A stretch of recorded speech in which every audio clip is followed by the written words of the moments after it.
Welcome to our Funiverse Kids!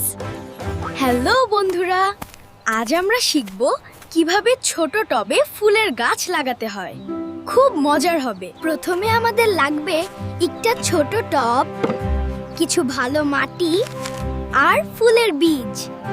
এখন টবটা মাটি দিয়ে ভরে নাও। কানায় কানায় নয়, একটু জায়গা খালি রাখবে। মাটির মাঝে যদি শক্ত ডেলা থাকে, হাত দিয়ে ভেঙে নরম করে নাও। একবার মাটির ঠিক মাঝখানে একটা ছোট্ট গর্ত করবে। সাবধানে বীজগুলো ওই গর্তে রাখো। ওদের যেন মনে হয় আরামদায়ক বিছানায় শুতে দিচ্ছ। এইবার বীজগুলোর উপর নরম মাটি দিয়ে ঢেকে দাও। অল্প পানি দিও, কিন্তু বেশি নয়। এখন টবটা এমন জায়গায় রাখবে যেখানে প্রতিদিন রোদ আসে। সূর্যের আলো হলো গাছের সেরা বন্ধু। কয়েকদিন পর দেখো, বীজ থেকে ছোট্ট চারা বেরিয়ে এসেছে।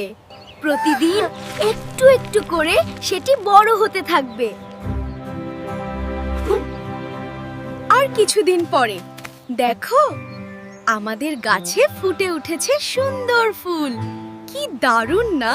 তাহলে আজ এ পর্যন্তই। বন্ধুরা, আমার ফিউনিভার্স কিডস চ্যানেলটি সাবস্ক্রাইব করতে কিন্তু ভুলো না। দেখা হবে পরের ভিডিওতে।